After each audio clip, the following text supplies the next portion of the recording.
Sa femme cuisinait avec une marmite noire, mais n'en mangeait jamais. J'ai toujours cru que la marmite noire de ma femme était ordinaire, jusqu'au jour où j'ai remarqué qu'elle ne mangeait jamais ce qu'elle y cuisinait. Elle se servait toujours pour moi, mais jamais pour elle-même. Nous n'étions mariés que depuis 1 mois à peine, et j'étais encore dans l'euphorie de cette nouvelle vie d'homme marié. Chaque matin, le petit déjeuner était prêt, délicieux à en lécher les doigts. Parfois, après avoir mangé, je me sentais si comblé que j'en oubliais le travail. Mais il y avait une chose étrange. Elle utilisait toujours cette marmite noire. Au début, je n'y prêtais pas attention, jusqu'à un certain jour. Ce matin-là, je suis entré dans la cuisine et je l'ai surprise en train de cuisiner avec cette marmite. En souriant, je lui ai dit « Je n'ai jamais vu une marmite comme celle-là. C'est à cause d'elle que tes repas sont si bons? Tu l'as achetée où ?» Elle a ri doucement. « Tu poses trop de questions, dit-elle. C'est ma grand-mère qui me l'a offerte comme cadeau de mariage. »« Ah, d'accord, » ai-je répondu. Avant que je ne puisse ajouter autre chose, elle changea aussitôt de sujet, plaisantant et riant pour détourner la conversation. Mais le soir suivant, quelque chose d'étrange se produisit. Je rentrais plus tôt que d'habitude. En pensant lui faire une surprise, je décidai de préparer son plat préféré, le riz jollof. Alors que je m'apprêtais à commencer, son image me vint à l'esprit, et avec elle, sa fameuse marmite noire.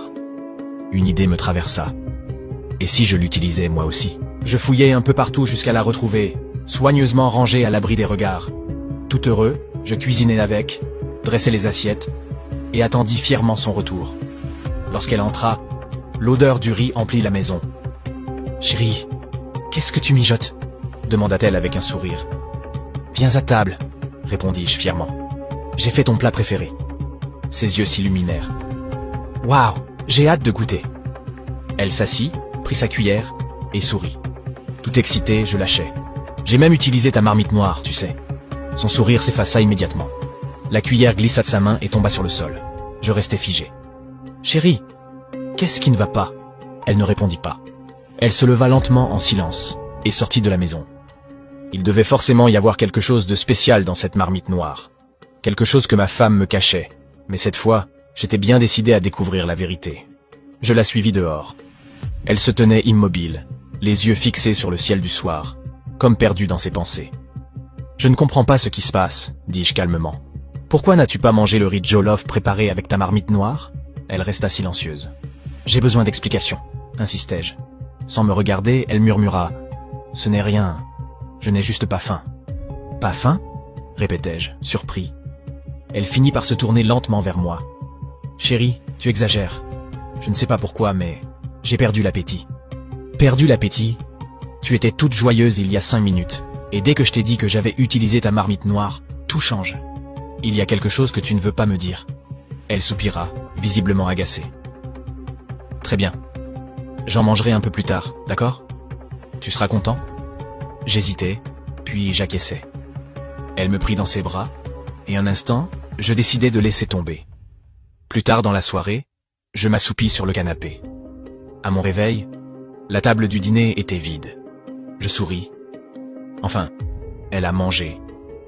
Mais en allant à la cuisine pour jeter des déchets, je me figeai.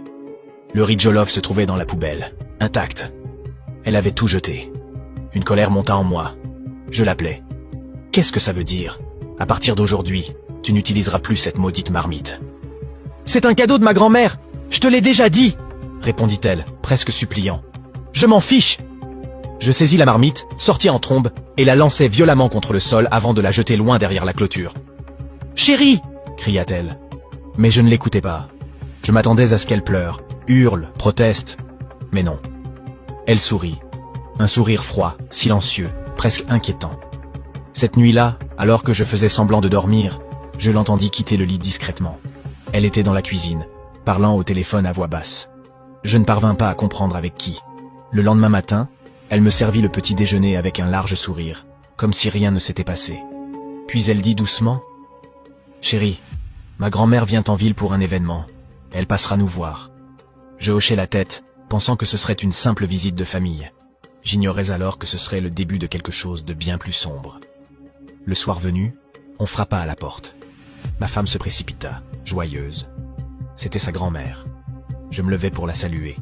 Mais la vieille femme ne répondit pas à mon salut. Elle me regarda longuement, ses yeux sombres comme s'il me jugeait. Un frisson parcourut tout mon corps. Je ne savais pas que ma femme avait raconté à sa grand-mère que j'avais jeté sa marmite noire. Celle qu'elle utilisait toujours pour me cuisiner de bons repas, mais dont elle ne goûtait jamais un seul morceau. Et maintenant, la vieille femme était là, assise dans notre salon. Elle ignora totalement mes salutations. Ses yeux perçants me suivaient partout, comme si elle était venue pour une mission précise. Au début, je ne m'en fis pas trop. Elle ne reste que quelques jours, me dis-je.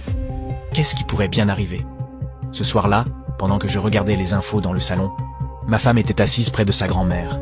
Elle chuchotait, riait, doucement, mais leur voix était étrangement lourde, presque sacrée. J'avais l'impression qu'elle parlait de quelque chose dont je ne devais pas entendre un seul mot. La fatigue finit par m'envahir. Je me levai, m'étirai et dis « Chérie, je vais me coucher. Prends soin de grand-mère. » Je partis me coucher, paisiblement, sans savoir que cette paix serait la dernière avant longtemps. Au matin, chose étrange. Pour la première fois depuis notre mariage, ma femme dormait encore à mes côtés. D'habitude, elle se levait avant moi, préparait le petit déjeuner. Mais cette fois, elle se retourna paresseusement et murmura « Je ne vais pas travailler aujourd'hui. Je préfère rester avec grand-mère. » Ces mots me laissèrent perplexe. « Donc, pas de petit déjeuner ?» demandai-je en essayant de paraître détendu. Elle esquissa un petit sourire. « Il y a du pain. Fais-toi juste un peu de thé. » Je sortis de la chambre et c'est alors que je l'entendis. Le rire glacial de la vieille femme, provenant de la chambre d'amis. Un frisson parcourut mon dos. Je ne réalisais même pas que je venais de marcher sur quelque chose qu'elle avait discrètement placé devant la porte. J'ignorais et continuais vers la cuisine. Mais en m'asseyant à la table avec mon thé, une sensation étrange me prit. Comme si mon esprit n'était plus tout à fait le mien. Sans réfléchir, je pris mon téléphone, composai le numéro de mon bureau et dis « Je démissionne ». La voix du directeur, confuse, me répondit « Monsieur, que se passe-t-il? Peut-on au moins ?»« J'ai dit que je démissionne. C'est tout », lançai-je avant de raccrocher brutalement. Et c'est ainsi que je quittai mon travail. Sans raison, sans explication. Mes mains tremblaient, et pourtant, j'avais l'impression que quelqu'un d'autre contrôlait ma bouche. Les jours passèrent, puis les semaines. Je ne me reconnaissais plus. Je cuisinais, je faisais la lessive, je nettoyais, je servais la grand-mère comme un domestique.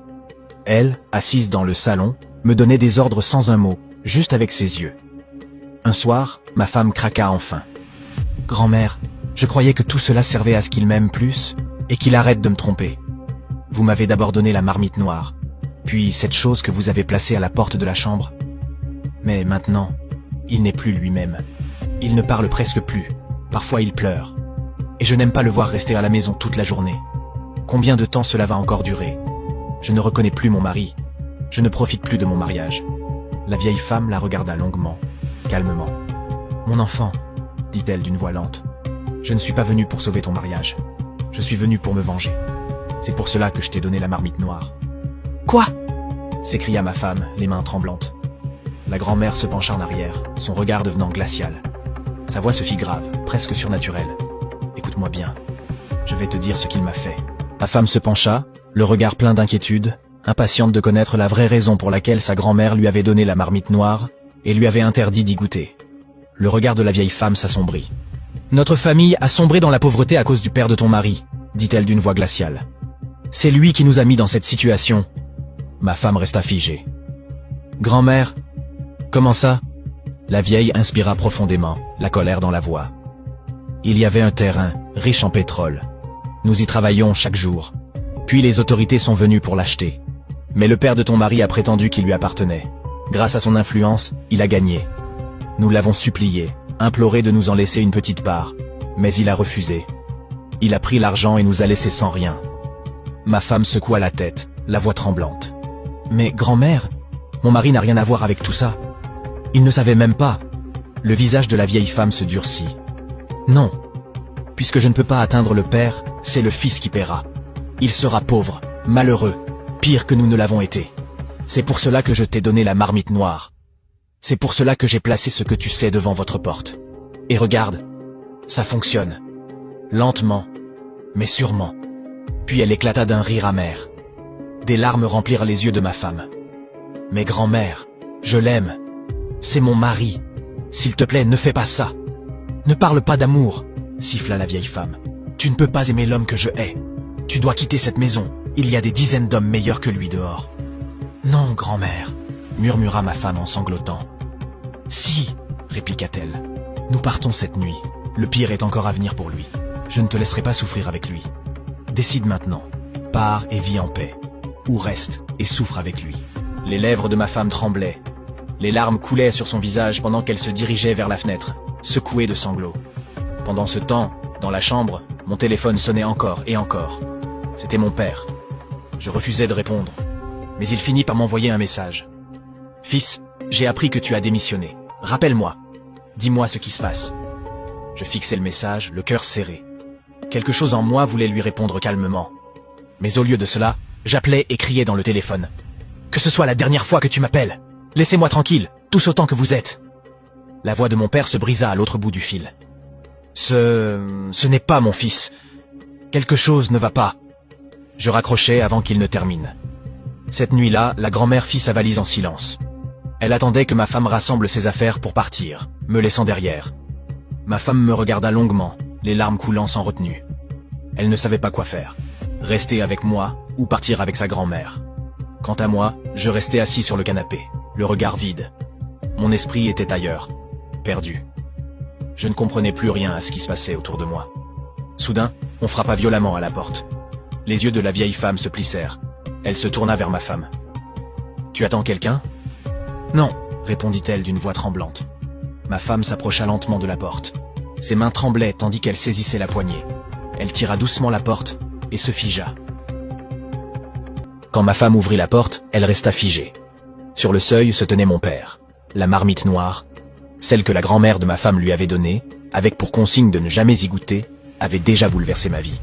Et maintenant, au lieu d'accueillir mon propre père, je me mis à hurler. « Sors de chez moi, je ne veux plus te voir !» Mon père ne bougea pas. Des larmes roulèrent lentement sur ses joues. Il me regarda, puis tourna son regard vers la vieille femme. « Alors c'est toi, » dit-il d'une voix chargée d'amertume. « Tu es venu pour détruire la vie de mon fils et briser son foyer ?» La grand-mère resta pétrifiée. Elle ne s'attendait pas à sa venue. Son plan était de partir cette nuit-là avec ma femme, sans que personne ne s'en aperçoive. Mon père fit un pas en avant. « Qu'as-tu fait à mon fils ?» demanda-t-il, la voix tremblante de colère. La vieille femme garda le silence, ses lèvres serrées, son regard fuyant. C'est alors que ma femme éclata en sanglots. Elle ne supportait plus ce mensonge. Elle décida de tout avouer. Comment sa grand-mère lui avait remis la marmite noire, lui ordonnant de ne cuisiner qu'avec celle-là, mais de ne jamais manger ce qu'elle préparait pour moi. Tout cela parce que la vieille croyait que ma famille lui avait volé des terres. Mon père resta un instant figé. Puis, d'une voix tremblante, il demanda « Quoi? Des terres? Ce terrain ne t'a jamais appartenu. Tu avais supplié qu'on te laisse y cultiver et on t'avait aidé. Combien de fois es-tu venu demander de l'aide? Et nous t'avons tendu la main. Et voilà comment tu nous remercies. Par la méchanceté ?» Ma femme, bouleversée, se tourna vers sa grand-mère. « Grand-mère, pourquoi? Est-ce vrai? Comment as-tu pu faire ça? À lui, à moi, à nous ?» La pièce sembla se refermer sur la vieille femme. Tout le monde la fixait. Elle resta muette, le regard vide. Alors mon père leva les mains vers le ciel et se mit à prier d'une voix puissante. « Seigneur, interviens. Délivre cette maison du mal et de la rancune. » Soudain, la grand-mère plongea la main dans son sac, tremblante. Ma femme, prise de panique, attrapa son poignet. Un œuf blanc tomba de sa main et se brisa sur le sol.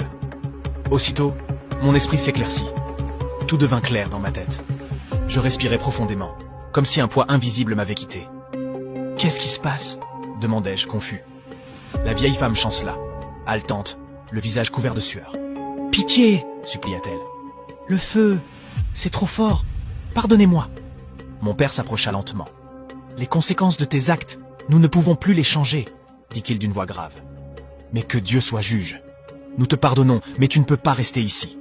Il faut partir. » La grand-mère trembla, puis sortit en titubant, vaincue, le visage épuisé et les mains tremblantes. Ma femme se jeta dans mes bras, en larmes. Mon père nous rejoignit et nous prit tous deux dans une étreinte. Puis il posa ses mains sur nos têtes et déclara « À partir d'aujourd'hui, aucune arme forgée contre vous ne prospérera, et toute langue qui s'élèvera contre vous sera condamnée. » Un profond calme remplit mon cœur. Les chaînes invisibles se brisèrent. Tout redevint clair et paisible. Les jours suivants, je retournai au travail. Et, par la grâce de Dieu, ils me reprirent sans hésiter. Depuis ce jour, nous n'avons plus jamais entendu parler de la grand-mère. L'amour entre ma femme et moi s'est renforcé. Notre lien est devenu plus solide que jamais. Et mon père, désormais, appelle souvent pour prendre de nos nouvelles.